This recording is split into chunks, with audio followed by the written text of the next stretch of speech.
Allez, on commence ces questions et cette série. Dommage, parce qu'on a énormément de messages. Dommage également de nos lecteurs pour Pape Diouf, qui saluent le grand président qu'il a été, qui nous disent à quel point ils sont tristes. Donc, on partage votre tristesse, sachez-le, ce soir, messieurs et mesdames qui nous ont envoyé tous ces messages.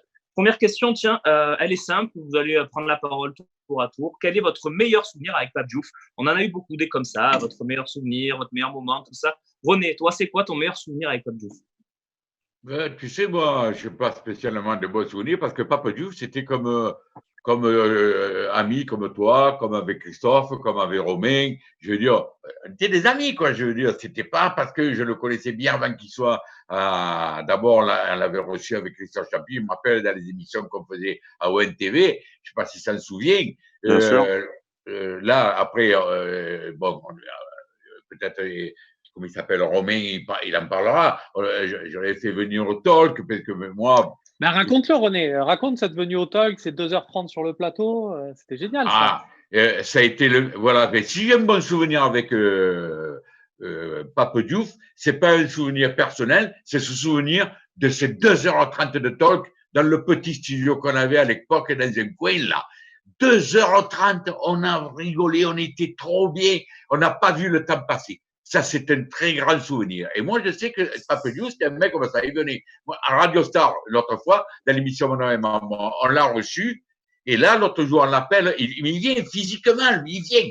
Et là, on devait l'avoir. Il nous avait dit, quand je reviens du Sénégal, je vous promets, je viens.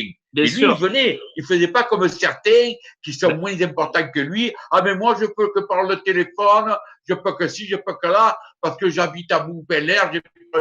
Lui, il venait. Exactement. Ouais. René, d'ailleurs, on l'avait eu sur le plateau. Il respectait les gens qui prenaient contact avec lui. On avait eu sur le plateau du talk il y a quelques semaines. Et c'est vrai, quand il s'engageait, il répondait toujours présent à l'appel. Christophe, un souvenir marquant de Pape? Ouais, ça rejoint ce que vous êtes en train de dire. C'était quelqu'un d'une grande fidélité, grande loyauté, que j'ai connu, moi, au début de ma carrière en 94, 95, quand je faisais le tour des stades, quand je faisais le multiplex pour France Inter. Et je voyais parfois de la tribune de presse ce grand mec. Et puis, finalement, un jour, on était assis à côté, on s'est mis à discuter. Il a vu que j'étais Marseillais et puis on a beaucoup échangé. Et je me suis souvenu lorsque j'ai débuté mes émissions sur OMTV, et ça, c'est un grand souvenir pour moi. C'était début 1999. J'étais en train de faire des plateaux, de constituer une équipe pour faire des émissions qui s'appelaient La Semaine en Ballon, par exemple, ou 0% Arrangement, qui étaient les premiers talk shows finalement. Hein. Il y avait Roustan et Ménez qui en faisaient un petit peu, je sais plus sur quelle chaîne, peut-être sur M6, mais finalement ça n'existait pas. Et puis il y avait Sacomano à la radio, et on a décidé de faire ça à OMTV. Et un jour, je me suis souvenu que Pape m'avait donné son numéro de téléphone quelques années auparavant, et je l'ai appelé. Et il m'a dit, tu sais, moi je parle jamais, je suis agent, je fais jamais de télé, je fais jamais de radio, et c'est vrai, on n'avait jamais entendu parler. Et il m'a dit, écoute, puisque c'est toi, je t'aime bien, je te promets, je viens la semaine prochaine. Et donc on organise le plateau. Il y avait peut-être Dédé de Roca à l'époque ou d'autres, je m'en souviens plus. Et Pape arrive, déjà impressionnant. Tout le monde dans le studio, tous les techniciens étaient impressionnés par ce type, cette stature, hein, grand, toujours hyper sapé, et cette voix magique qui vous prenait immédiatement. Et donc on a fait cette émission pendant 1 heure. Et tous les techniciens, les techniciennes, les gens qui étaient là sur le plateau, les maquilleuses, quand il est parti, m'ont dit, mais c'était extraordinaire. C'était que des gens qui se tapaient complètement du football, ni de l'OM. C'était vraiment des gens qui n'avaient aucun intérêt pour ça. C'était des techniciens de télévision. Et ils sont venus me dire, mais j'ai jamais vu ça. On est resté pendant 1 heure à écouter ce mec. J'ai eu après des retours, évidemment, des téléspectateurs, etc. Ma mère, tout le monde m'a dit, mais ce mec est génial. C'était passionnant. Je me fous complètement de l'OM. Je me fous complètement du football. Et ce mec est génial. Et j'ai continué, une fois tous les 2 mois, voilà, c'était dur de l'avoir, mais à chaque fois qu'il me promettait, il venait, et les émissions faisaient toujours un carton. Et à partir de là, d'autres émissions ont commencé à l'inviter. Je veux pas dire que je suis le premier à avoir fait découvrir Pape Diouf au grand public. Déjà, c'était pas le grand public parce que c'était OMTV, mais en tous les cas, je suis le premier à l'avoir fait venir sur des émissions. Et ensuite, ça s'est enchaîné parce que c'était l'invité de rêve. Voilà, tout simplement. Chris, Romain, Alors, Chris, déjà, sur ce point-là, n'est pas le triomphe modeste, parce que on rappelle qu'il y a des gens que tu as juste invités dans ton émission et qui, grâce à ça, sont devenus directeurs sportifs de l'OM. Donc, on connaît cette histoire. Mais au-delà de ça, président avec Pape aussi. et président, oui, quelque part. Mais au-delà de ça, vu que là, je suis obligé de te lancer là-dessus, Chris, je suis désolé, mais tu parles de Pape Diouf, tu parles de studio et tu parles de technicien. Je vais te revenir sur cette séquence que tu as vécue où à un moment, tu t'es lancé dans une imitation de Pape Diouf avec ta régie. Alors, il va dire. Non, mais je le ferai pas, mais c'est vrai, vas-y. Alors, je pitch, mais Christophe Champy, qui a un très bon talent d'imitateur, se lance donc dans une imitation de Pape Diouf pour faire rigoler les personnes qui sont en régie à OMTV. Donc, lui, il est sur le plateau avec l'oreillette et toutes les personnes en régie sont mortes de rire à l'écouter. Il imite pendant un très long moment. Sauf que ce que Christophe ne sait pas, c'est que dans le studio, d'enregistrement, il y a Pape Diouf qui est en train d'écouter Christophe Champy en train d'imiter Pape Diouf. Et Basile Boli. Voilà, le plus simplement du monde. Mais c'est vrai que ça a dû être sympa après, non? Ouais, c'était mon imitation signature, on va dire. Voilà, c'était celle que je maîtrisais le plus. Mais je vous la ferai pas, ne rêvez pas. Bien sûr, peut-être dans quelques semaines quand l'émotion sera passée, Christophe, on essaiera. Mais messieurs, tiens Romain, on t'a pas demandé, toi, tu as un souvenir particulier de Pape? Ouais, j'en ai parlé dans un article là sur le Phocéen, mais c'est vrai que j'ai gagné un prix de journalisme et un article, meilleur article de la région. Et Pape Diouf était le président du jury à ce moment-là. Et on l'a reçu quelques mois après pour une émission au Talk. Et en partant, en fait, je le raccompagnais à sa voiture, parce que vous vous souvenez, on était à LCM, c'était assez compliqué pour rejoindre le parking. Et au moment de rejoindre son véhicule, il me lance en me disant « Ouais, donc ton article, c'est quand même pas mal. Là, tu as attaqué. » Et on rentre vraiment sur des termes techniques d'écriture. Et là, je le regarde et dans ma tête, je me dis, je pensais qu'à chaque fois qu'il appelle son interlocuteur par son prénom, c'est une technique de communication. On suscite l'empathie en mettant la connaissance de l'autre au grand jour. On le voit bien quand vous regardez des émissions de télé, les politiques appellent les présentateurs par leur prénom, ça crée de suite un autre climat. Et je me suis dit, il m'appelle Romain, mais en vrai, il sait pas vraiment qui je suis. Enfin, c'est normal, il est dans un monde médiatique, il envoie 5000 des journalistes. Mais du coup, là, je m'étais rendu compte qu'en fait, non, il savait qui j'étais. Il avait regardé cet article-là. Il avait fait le rapport en voyant juste mon nom. Enfin voilà, il s'intéressait vraiment au truc. C'était pas juste une stratégie pour se mettre un journaliste dans sa poche. De toute façon, j'étais déjà dans sa poche, hein, comme nous tous. Il n'avait pas besoin de forcer. D'accord, messieurs, on a une nouvelle question. Elle est signée Nico. On va faire un petit tour de table rapide parce que ça ne nécessite pas forcément plus. Il nous demande deux choses. La première, c'est de définir Pape Diouf en un mot. Et la deuxième, c'est la meilleure recrue de Pape Diouf sous sa présidence ou quand il était directeur sportif, peu importe. Tiens, Romain, tu avais la parole. Continue, dis-nous. La meilleure recrue, j'aurais dire ça, c'est facile, c'est Franck Ribéry parce que ça arrive gratuit et ça repart pour quasiment 30 millions d'euros. Donc, difficile de faire mieux. Et puis, charisme, pour reprendre ce que disait Christophe. C'est vrai que tu voyais Pape Diouf, c'est charisme. René, meilleure recrue et un mot pour définir Pape Diouf? Ouais, financièrement parlant, il a raison, Romain, c'est Ribéry. Mais pour le définir, oui, moi, j'allais dire humble. Voilà. Moi, c'est son humilité qui m'a toujours estomaqué. Un homme de cette envergure, il était d'une humilité, il parlait à tout le monde, il disait bonjour à tout le monde. Je sais que c'est un mec, quand je l'appelais au téléphone, oh, Pape, excuse-moi de te déranger. Les amis ne me dérangent jamais, systématiquement. Il avait deux numéros de téléphone. Un, il savait que c'était les potes qu'il avait, il répondait tout le temps. Et un autre, voilà, c'était… De quoi? Non, c'est bon, ça. C'est une bonne anecdote. Christophe, pardon. Moi, je dis, voilà, la qualité, c'est l'humilité. Voilà. D'accord. Christophe, pas une qualité, mais un mot pour définir Pape. Et évidemment, la meilleure recrue, selon toi, de son époque olympienne. Pape, c'était la classe. Voilà, je pense que tout le monde est d'accord. Et la meilleure recrue, pour changer des autres, je vais dire Mamadou Niang, qui est resté plus longtemps et qui a apporté quelques titres que le bon Francky n'a pas décroché. Oui. Romain?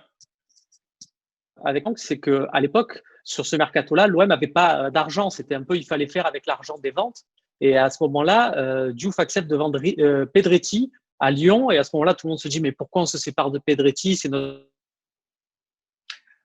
Ah, on s'est même séparé de Romain Canuti, là, visiblement. On a un petit problème technique avec Romain, mais c'est pas grave, c'est le direct. Non, mais comme disait Christophe Champy, mon ami, là, comme j'ai dit, oui, sur le plan financier, on peut dire que Ribéry, ça a été une très bonne opération, mais c'est vrai, si on parle, si c'est le cœur qui parle, je te dirais franchement, oui, c'est comme dit Christophe, Niang. Le cœur, il parle, là, c'était un garçon qui a, Niang à l'OM, c'était vraiment le joueur, voilà, pour moi, il rentre dans un des meilleurs joueurs que j'ai eu, attachant et tout. Maintenant, sur le plan financier, oui, j'ai Ribéry, et parce qu'il savait faire des affaires, Pape Diouf. Messieurs, Christophe, tiens, question suivante. Le meilleur moment pour l'OM sous la présidence de Pape? C'est une question d'un de nos internautes.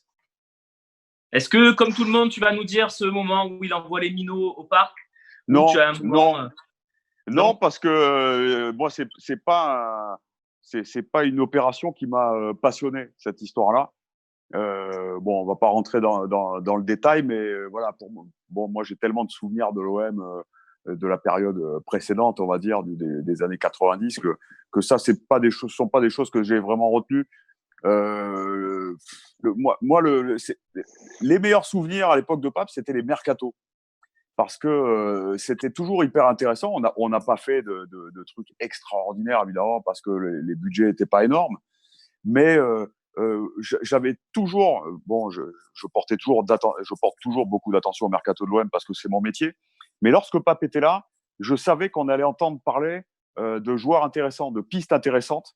Donc voilà, dès que les mercatos arrivaient, j'étais vraiment à la gâchon, comme on dit, parce que je savais qu'on allait se régaler, en tous les cas au niveau des rumeurs, et puis au niveau des bonnes idées aussi, parce qu'on n'a pas parlé de Taiwo et des autres, qui ne sont pas d'immenses joueurs qui ont gagné des Ligues des Champions, mais j'aimais bien le fait d'aller chercher son pif pour aller chercher vraiment des joueurs pas chers et intéressants. Romain, il y a eu un coup extraordinaire. Christophe parle du mercato, c'est quand il mouche Olas sur Ben Arfa, par exemple. Il y a des moments comme ça.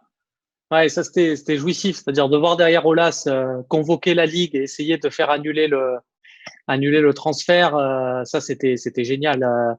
Mais il y a aussi une question de contexte, c'est-à-dire que tu perds Samir Nasri, qui est un jeune international français, et Diouf te dit ok, pas de problème, on va signer Ben Arfa, un autre jeune international français. Tu avais une certaine ambition. Christophe parlait de bonnes idées.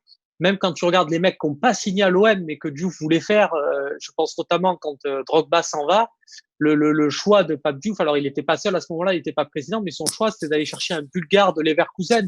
Donc sur le coup, tu te dis, un Bulgare de Leverkusen. Sauf que c'était Dimitar Berbatov. Voilà, donc il y a des choses comme ça.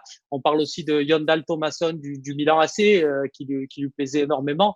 Voilà, c'est quand même de sacrés footballeurs. René, ton moment, toi, le moment que tu as préféré sous la présidence de Pape? Moi, le moment que j'ai préféré, je vais un peu baisser un peu l'ambiance là, mais parce que ça notifie bien les qualités de Pape Diouf, c'est quand il y a eu ce drame, le cas qui est pour le match du Havre. Bien sûr.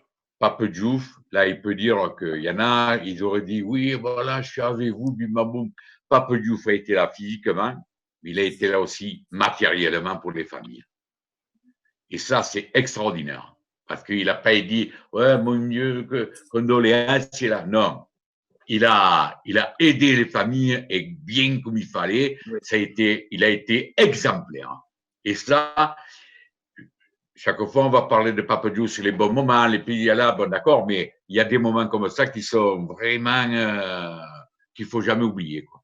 C'est vrai, tu as raison, René. Dans des moments comme ça, il incarnait parfaitement ce que doit être un président de l'OM. Il était, sur ces moments-là et sur plein d'autres, il était vraiment parfait dans la fonction.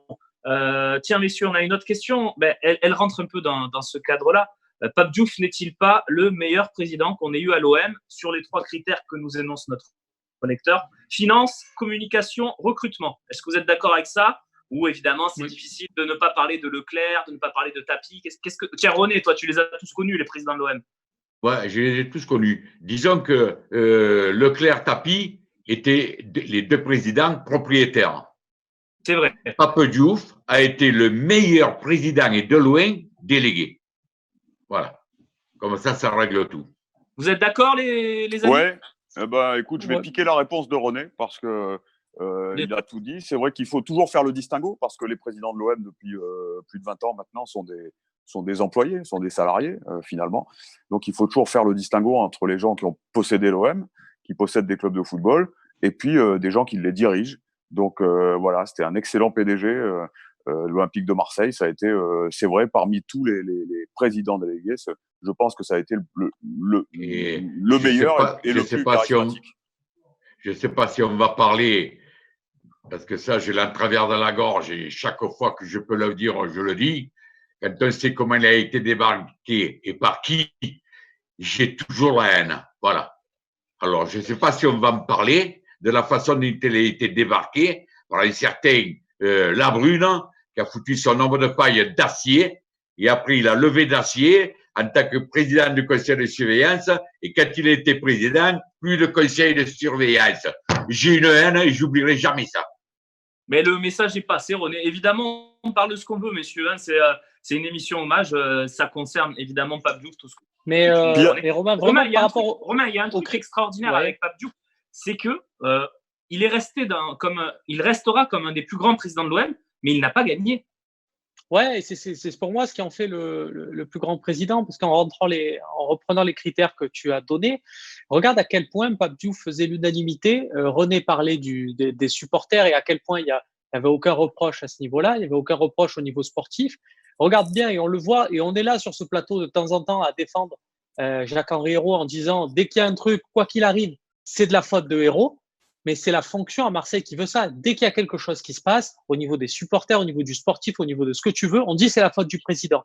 Et c'est pour ça que tu as un salaire qui est bien payé, c'est pour ça que tu es très exposé, c'est pour ça que, regarde bien, Pape Diouf, malgré ça, il arrive à faire l'unanimité. Et je suis désolé, Bernard Tapie a eu de plus grands résultats, c'est incontestable. Bernard Tapie, il a gagné la Ligue des Champions. Mais Bernard Tapie, il y a des gens pour contester son parcours à l'Olympique de Marseille et ailleurs. Pape Diouf, il y a beaucoup moins de gens qui le contestent. Il arrive à faire l'unanimité et ça, c'est assez admirable. Non, mais tu sais, oui, René. Les mecs qui contestent Bernard Tapie, c'est les mêmes qui ont contesté, qui ont retourné leur veste quand Pape Diouf a été impliqué dans certaines affaires. Là aussi, il y en a qui ont tourné leur veste et qui ont massacré Pape Diouf, qui ont dit, voyez, alors non seulement il a rien gagné, mais en plus il s'est gavé. Des cons, il y en a eu là-dedans aussi. Hein. Oui, mais c'était ses ennemis personnels. C'était des ennemis personnels, on va dire. C'est vrai que pour le grand public, il a toujours été incontestable et incontesté, évidemment. D'ailleurs, Christophe, ces dernières années, il y a eu beaucoup de mouvements de supporters qui réclamaient son retour. C'est dire aussi à quel point il a marqué.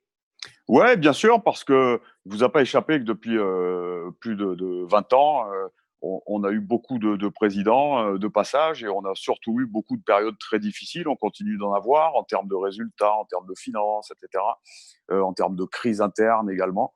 Donc, et c'est vrai qu'on a le sentiment que sous Pape Diouf, même si ce n'était pas franchement le cas, mais en tous les cas, on avait le sentiment que tout ce qu'il faisait était incontestable et que l'OM s'était complètement stabilisé. Alors qu'il faut rappeler qu'il est arrivé à la tête de l'OM dans des conditions très particulières. Il était d'abord directeur. Vas-y Christophe, rappelle-nous tout ça. Il était d'abord directeur sportif. Je crois que Boucher va le chercher. On le raconte d'ailleurs. Boucher le raconte ce matin dans les colonnes du Phocéen. Boucher va le chercher en 2004. Ça faisait longtemps qu'il le draguait. Depuis 2002, il voulait en faire son directeur sportif. Il a finalement réussi à le convaincre. Il le raconte dans le Phocéen. On ne va pas revenir sur l'histoire, mais parce que finalement, il voulait Laurent Blanc, Boucher, au bout d'un moment, puisque Diouf lui disait toujours non. Et puis, lorsque Laurent Blanc commence à laisser entendre qu'il est d'accord pour venir, Diouf appelle tout de suite Christophe Boucher en lui disant t'es fou, c'est pas possible, ne prends pas Laurent Blanc, ça va mal se passer, ça va très mal se passer. Et Boucher lui dit ouais, mais t'es gentil, mais moi je t'appelle depuis 2 ans et tu veux pas venir. Et du coup, il est venu. Donc, il a été directeur sportif pendant 1 an. Et puis, il faut se souvenir quand Boucher est débarqué, c'était un soir de match au stade Vélodrome. Et Pape Diouf, normalement, dans les plans de ceux qui débarquent Boucher, Pape Diouf est débarqué aussi. Donc Diouf, je crois que c'était dans mon émission d'après-match, dans les coulisses du Vélodrome, on pose la question à Diouf, on vient d'apprendre que finalement, c'est Louis Acariès qui va diriger l'OM, qui a la confiance de Robert Louis Dreyfus. Pape dit il est bien gentil, Louis Acariès, mais moi, c'est pas un boxeur qui va m'apprendre le football. Donc, ça démarre très mal entre les deux. Il est vraiment sur le départ. Ils veulent vraiment le dégager. Et puis, c'est Robert Louis Dreyfus qui réunit finalement Acariès et José Anigo, qui étaient devenus de fait les deux patrons de l'Olympique de Marseille. Et leur dit je suis désolé les gars, mais il va falloir composer avec Pape Diouf parce que moi j'ai besoin de Pape Diouf comme caution, on va dire. Je lui fais confiance. Donc le président, ce sera pas Acariès, ce sera pas Dantin, ce sera pas Pierre-Paul Oujac, ce sera Pape Diouf. Et donc finalement, contre le gré de ceux qui voulaient le débarquer, il devient président et avec son intelligence, son charisme, il finit très rapidement par se mettre tout le monde dans la poche, y compris Anigo et Acariès. Et finalement, ça fonctionnera voilà, entre les trois bonhommes et Pape, très naturellement, qui devait être honnêtement un président, un homme de paille au départ, finalement, devient le patron incontestable et incontesté de l'OM en un tour de main, parce que de toute façon, voilà, personne ne peut s'opposer à Pape Diouf, c'est impossible. Il est trop fort pour nous et il est trop intelligent pour nous. Donc voilà, il s'est imposé de manière naturelle, alors qu'il devait vraiment dégager avec Boucher. Sur ce que dit Christophe, il y a une trace là-dessus assez savoureuse, c'est que Boucher est débarqué en cours de saison, c'est vers le mois d'octobre-novembre. L'état est de dire on laisse Pape Diouf président du directoire jusqu'à la fin de saison, et en fin de saison, il y aura une réorganisation totale de l'organigramme. Et à cette fin de saison, au mois de juin, il y a une une de la Provence, Pape Diouf débarqué, et le nouveau président est Thierry Delabrosse. Je ne sais pas si vous en souvenez. Oui, qui a disparu lui aussi. Ouais. Et en fait, c'était pas du tout Thierry Delabrosse, et c'est Pape Diouf qui devient le président. Exactement. Il y a eu vraiment une guerre en coulisses moi je la suivais parce que j'étais à l'intérieur et c'était très intéressant à suivre et c'était vraiment violent. Romain, on peut annoncer aussi qu'on va parler de Pape Diouf sur le Phocéen encore pendant quelques jours, quelques semaines, parce qu'il y a le Phocéen Mag qui arrive. Ouais, on va récupérer un peu pour ceux, parce que voilà, sous le coup de l'émotion, on voit pas, nous on a avec Christophe, avec Rémi, Séba et toi aussi, Romain, on a beaucoup mis la main à la pâte pour trouver un peu matière à ce Pape Diouf. On n'oublie pas les jeunes supporters qui réalisaient pas peut-être à l'époque ce qu'il avait apporté à l'OM. Et donc on compilera tout ça dans un mag bien sûr spécial. Avec le confinement, ça devenait très compliqué de faire un mag en plus de tenir le Phocéen au jour le jour. Mais voilà, là les conditions exceptionnelles font qu'il y aura un mag spécial Pape Diouf. Absolument. Et Michel Hidalgo. Pour en revenir à Pape Diouf, quand tout le monde le réclamait, là, aujourd'hui, je peux le dire, il y avait une pétition qui était lancée, il y avait un paquet de noms, et moi, je l'appelle, je dis, papa, tu crois que tu serais prêt à revenir? Il dit, René, si vraiment il y a une volonté ultra majoritaire, pourquoi pas? Alors, moi, j'avais retweeté et tout, j'avais foutu les pétitions pour signer tout ci et là. Et entre-temps, il arrive à cette merde où il est impliqué, soi-disant, les juges, ils le convoquent quand il dit babou. Moi, j'appelle, je dis, qu'est-ce qui se passe là, papa? Il me dit, écoute, je suis dégoûté. Voilà, t'occupes plus de pétitions. De toute façon, j'ai plus envie de revenir à l'OM. Si c'est pour être encore merdé comme ça, j'ai rien à me reprocher. Il me dit, j'en ai plein le cul, parce que quand il était il savait aussi parler un peu comme ça. J'ai plein le cul, il me dit, voilà, j'ai plus envie. Il avait plus envie, mais au départ, il m'avait dit à moi, si jamais je sens qu'il y a vraiment une volonté générale, je suis prêt à revenir. Voilà. Tiens, on a beaucoup de messages qui nous demandent des anecdotes. C'était Abdel qui nous en demandait. On en donne plein depuis le début de l'émission. On va continuer à le faire. On a une question de Fafa qui se joint à d'autres questions. Donc, je vais vous en lire plein d'un coup, vous allez voir. Bonjour le Phocéen, c'est une demande majoritaire. Hein. Je vous en prie, posez cette question. Pouvez-vous dire si une plaque d'une rue de Marseille pourra porter le nom de Pape Diouf? Merci. On nous demande aussi si on ne peut pas baptiser le vélodrome Pape Diouf, ou ça sonnerait mal avec Orange. Effectivement, l'Orange Pape Diouf, bon, on peut se poser la question. Serait-il possible de donner le nom de Pape Diouf à une tribune du vélodrome? Ben voilà, il y a plein de messages comme ça. Tiens, Christophe, toi qui fais souvent consensus dans ces situations-là. Non, mais t'es un peu le sage, quoi, tu vois. Ouais, c'est gentil. Qu'est-ce que t'en penses de tout ça? Est-ce que finalement, ils ont raison, ou tu te dis, oui, mais malgré tout, les virages et les tribunes, ils ont déjà un nom, et c'est pareil, ça a été un hommage à quelqu'un d'important. Ouais, mais il faudrait trouver quelque chose. Moi, je pense que ça serait une bonne chose parce que c'est quelqu'un qui a marqué l'OM et ses supporters, mais qui a marqué la ville aussi. Il n'y a pas un Marseillais qui ne connaît pas Pape Diouf. Bon, il a même eu une petite aventure politique. Il a tenté de faire campagne. Bon, il a eu un score qui n'était pas énorme, mais enfin, il avait démarré cette campagne très, très tard. En revanche, moi, oui, quelque chose de symbolique. Alors, une rue, j'en sais rien. C'est compliqué. Mais quelque chose de symbolique, que ce soit au stade, une tribune, tu l'as dit, ou autour du stade, au centre d'entraînement, peu importe, mais je pense que oui, il le mérite. Et les Marseillais, à mon avis, le souhaitent dans leur immense majorité. Donc, à mon avis, si j'étais un homme politique et si j'avais envie de faire plaisir à mon électorat, je plancherais sur la question. Bien sûr, mais c'est important parce que Pape Diouf, c'est aussi un symbole. Au-delà du football, on n'y accorde pas d'importance parce que pour nous, on regarde pas ça, on le fait depuis le début, on regarde le talent, on regarde le football, on regarde pas le reste. Mais il faut pas oublier que c'est le premier président noir d'un club de football en Europe. Et moi, je suis particulièrement fier de ça. Il y a pas de, voilà, je suis l'incarnation, même pour dire qu'il n'y a pas de communautarisme là-dedans. Mais j'ai une fierté toute marseillaise de ça parce que Marseille, depuis que je suis petit, on m'apprend que c'est le brassage ethnique. Et là, c'est la parfaite démonstration de ça. Et voilà, de dire qu'on peut accéder, on va dire, à la plus haute fonction de la ville en étant de couleur. La première fois que ça s'est passé, c'est à Marseille. Ouais, et je pense même que Pape, il a réussi l'exploit de mettre même d'accord les racistes. Parce qu'on a beau adorer Marseille, on sait très bien que des racistes, il y en a partout, y compris à Marseille. On connaît les scores de l'extrême droite à Marseille. Et pourtant, même parmi ces gens-là, personne ne s'est jamais opposé à Pape Diouf pour ça, parce que c'est quelqu'un qui allait au-delà de toutes les questions de couleur de peau, de religion, ou peu importe. Il était juste hyper compétent, quoi. Ouais, puis il séduisait tout le monde, surtout. Oui, t'as raison, c'est vrai. Dès la première minute, on était séduit, on pouvait que l'écouter. On parlait de Tapi tout à l'heure. Il y avait aussi cette approche-là des gens, même si vous ne l'aimiez pas, si vous étiez à la table en train de manger avec Bernard Tapie, il pouvait y avoir 20 personnes, il y avait une personne qui parlait, c'était Tapie, et 19 qui l'écoutaient. Et Pape Diouf, c'était exactement la même chose. Ça s'appelle le charisme, tout simplement. Les gars, on a René Malville qui est très sage depuis le début de l'émission. Je ne l'ai jamais vu comme ça, lever le doigt, demander « je peux parler ». Non, mais là, ça va, parce que c'est déjà non bien, ça va, ça parle. Des fois, bref, je dirais rien.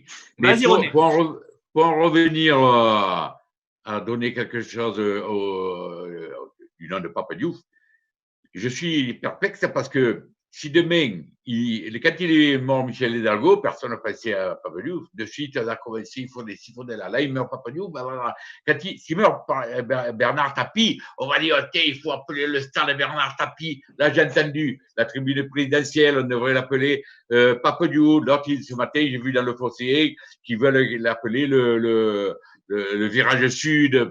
Moi, je trouve qu'appeler le virage sud Pape Diouf, je ne sais pas. Il faut que ce soit quelque chose de connu qui est de la poigne, quoi. Je veux dire, voilà, genre des grandes avenues comme le Prado, la rue de la République, voilà, pas lever les noms parce que Jambouin, Ganet, Depay, je veux dire, la place Montmirail là qu'ils ont fait. Ce sont des personnes, des hommages à des personnes. Donc, on ne peut pas les lever. Il reste que le virage sud ou la tribune présidentielle. Je trouve que c'est un peu petit pour des mecs de cette envergure. C'est tout ce que je pouvais dire. Le Mucem, à la limite. Non, je plaisante, évidemment. Non, mais peut-être que soit une infrastructure, des installations, peut-être dans les quartiers nord. Il faut se souvenir que Pape, quand même, c'est quelqu'un qui a rendu très fier et très heureux beaucoup de gamins dans les quartiers nord de Marseille, dans les quartiers pauvres de Marseille également. Il y est toujours allé. Il a toujours eu cette reconnaissance de la part de ces gens-là. Donc, je pense qu'il y a quelque chose à faire. Peut-être un stade dans ces quartiers-là, mais voilà, il va se passer des choses, c'est certain. Mais de toute façon, je vais te dire un truc là. Parce que moi, putain, que Dieu lui prête vie encore pendant des années à Bernard Tapie. Mais le jour où ce garçon va décéder, là, ça va être une question cruciale. Parce que interdit qu'à Marseille, il n'y ait pas une trace de Bernard Tapie. le jour où il décède. Moi, pour moi, interdit, voilà. Oui, bien sûr, mais c'est pas exactement la même chose, mais Pape Diouf, il a marqué aussi, donc c'est normal, et il y aura forcément quelque chose. Regarde, c'est pas moi qui va dire ça, mais je dis, voilà, il faut quelque chose qui marque vraiment le souvenir de Pape Diouf, mais il faudra comprendre quand même que quand on dit, ouais, la tribune présidentielle, le stade, regardez, me parle du stade. Alors, si Bernard Tapie, on change le nom de Marseille, alors on l'appelle. Non, mais ça, après, c'est pas forcément nous de décider non plus ce genre de choses. Mais voilà, il fallait poser. C'est pas à nous à décider. Oui, c'est à nous à décider. C'est aux Marseillais. C'est à qui à décider? À ces politiques qui s'occupent de ce qui doivent s'occuper vraiment. Les politiques qui viennent pas nous faire chier. Si les Marseillais ont envie de quelque chose, c'est pas aux politiques à mettre leur nez au milieu. Oui, quand je disais c'est pas à nous quatre. C'est tout ce que je voulais dire. Ah, d'accord. J'avais pas compris. Tiens, on a encore 2 questions. On finira par la question de James. Je dis ça pour Max qui l'a préparé. On finira par cette question, mais j'ai une question qui tombe pendant que je vous parle. C'est Tifras et ça ressemble un peu à une demande d'anecdote, tout ça. À votre connaissance, Pape Diouf aurait-il été consulté par l'OM sur certains points après son éviction? Romain, Christophe, est-ce que vous avez connaissance de ça? René également? Non, pas juste dans l'immédiat, puisque forcément, avec Vincent Labrune, c'était pas le grand amour. Et puis pas après, parce que même avec Jacques-Henri Hérault, il y a jamais eu de contact. Voilà, il y avait des histoires au milieu. Et puis, comment dire, Pape Diouf, là, il faut être honnête, on est dans une émission hommage. Mais voilà, il faut être aussi. Notre mission, c'est quand même d'informer les lecteurs et les supporters de l'OM. Pape Diouf se plaisait aussi dans cette position-là, d'être là et qu'on soit tous à genoux en implorant son retour. C'est quelque chose qui flatte ton ego. Et Pape Diouf avait un ego totalement flatté de ce point de vue-là. Et il était très heureux d'entendre, s'il te plaît, Pape, c'est que lui qui peut nous sauver. Tu peux pas aller nous chercher un fonds des Émirats là pour acheter le club. Il adorait ça, même si, comme le disait René, il s'en voyait pas capable. Il y a un moment donné où ça fait plaisir. Et donc, il est resté. Il s'en voyait pas capable, c'est qu'il n'en avait plus envie. Il en avait plus envie. Et il avait cette formule. S'en voyait pas capable, il avait plus envie. Il avait toujours cette formule qui était un poil agaçante quand voilà, si on la prend au pied de la lettre, de dire je suis redevenu le supporter de base. Alors, je vous le fais sans accent, hein, bien sûr. Mais il disait à chaque fois ça, je suis juste un simple supporter de l'OM. Non, tu es pas. Il faut savoir, Romain, il faut savoir que Pape Diouf, quand il allait au stade Vélodrome, il payait sa place. Hein. Oui. Je ne sais pas si tu le sais. Oui, tout à fait. Bon, Pape Diouf, quand il allait au stade, il payait sa place. Et lui-même m'a dit non, je n'ai jamais été contacté, jamais par qui que ce soit depuis qu'il est parti de l'OM. Christophe, tu veux intervenir? Il paye sa place, c'était une honte, ça, quand même, non? Pour finir là-dessus, je pense que moi, je suis certain qu'il aurait eu très envie, quand même, qu'un éventuel repreneur, comme McCourt ou d'autres, l'appelle à la rescousse. Moi, je pense qu'il aurait adoré faire un retour et même très rapidement après être parti. Voilà. C'est évidemment difficile à dire quand on est dans cette position-là. Mais je pense que si on l'avait un peu taquiné pour qu'il revienne, il serait sorti du bois, Pape. J'en suis quasiment certain. Bien sûr, parce que c'est un immense amoureux de l'OM. Il avait adoré, hein. Il avait adoré être président. Il faut le dire aussi. Voilà, il adorait cette position de président. Et tu parles d'ego, Romain, mais il adorait aussi ce succès et tout cet amour que lui donnaient les supporters. Hein. Pour être comme était Pape Diouf, il faut avoir un ego. Hein. Moi, je vais pas dire c'était un monstre d'humilité, de discrétion, etc. Pas du tout. Pape, c'était quelqu'un qui aimait être devant, qui avait cette fonction, nécessite ça. Hein. Ouais, il aimait cette fonction. Et il aimait qu'on lui fasse des compliments. Tout à l'heure, je parlais bien sûr, j'ai bien compris quand tu disais ça. C'est quand on est, tu vois, de tête à tête avec lui, quand il était collègue avec lui, il ne faisait pas le mariole, il n'avait pas la tête comme ça. Non, c'était de la simplicité. Exactement, mais tu as raison, René. Tu as raison, tu as complètement raison. Les amis, tu remarques certain que la tête ne passait pas dans le stade de Vélodrome, là. Et pourtant, ils sont loin d'avoir les qualités, la valeur de Pape Diouf. Mais il aimait être un personnage public. Voilà. Les amis, il faut qu'on avance. Je vais vous poser une question. qui va permettre la transition vers les questions-réponses plus basiques sur l'actualité de l'OM, car il y a une actualité de l'OM, messieurs. Elle est signée Jamie, elle va peut-être faire sourire sûrement René Malville. Jacques-Henri Hérault peut-il devenir un grand président comme Pape Diouf? René? Pardon? Tu n'as pas entendu la question? Mais arrête, qu'est-ce qu'il va devenir un président comme beaucoup devenez fou? Rien que depuis qu'il est là, il s'est fracassé par terre. Comment il peut devenir plus grand que Pape Diouf? Je pense qu'en tant que président délégué. La question, c'est peut-il devenir un grand président comme Pape Diouf? Pas du tout. D'accord. Pas du tout. Avant de devenir un grand président délégué, je parle, comme Pape Diouf. Il va me passer de l'eau sous les ponts. Et je me demande même moi, à mon âge, si j'en verrai un. Romain, c'est impossible, ce que dit René, la fracture est trop grande? Alors, il peut devenir un grand président, mais pas dans le format de Pape Diouf. Pape Diouf, c'était un président qui choisissait de toute façon, qui faisait un peu l'équipe. Il disait, moi, je choisis l'entraîneur, c'est moi qui fais le recrutement, c'est moi qui lui dis, il y aura ça, ça et ça. Donc, Hérault, il a au moins cette conscience-là de pas s'imposer, de pas prendre autant d'importance que Pape Diouf pouvait en avoir en tant que président. Lui, il est plus un président qui se met en retrait, qui donne les pleins pouvoirs du sportif à un entraîneur ou à un directeur sportif. Et il lui manque, donc, ce ne sera pas sur le même plan. Il lui manque quelque chose, Christophe, à Hérault. Non, mais je pense pas qu'il lui manque quelque chose dans la mesure où il n'a pas envie d'être Pape Diouf. C'est pas son boulot.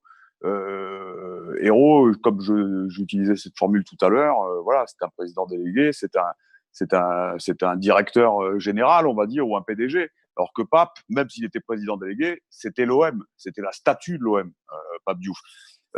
Hérault, voilà, c'est un salarié de McCourt qui dirige le club. Il n'est pas passé loin d'avoir beaucoup de succès. Souviens-toi, la première année, tout le monde adorait Jacques-Henri Hérault.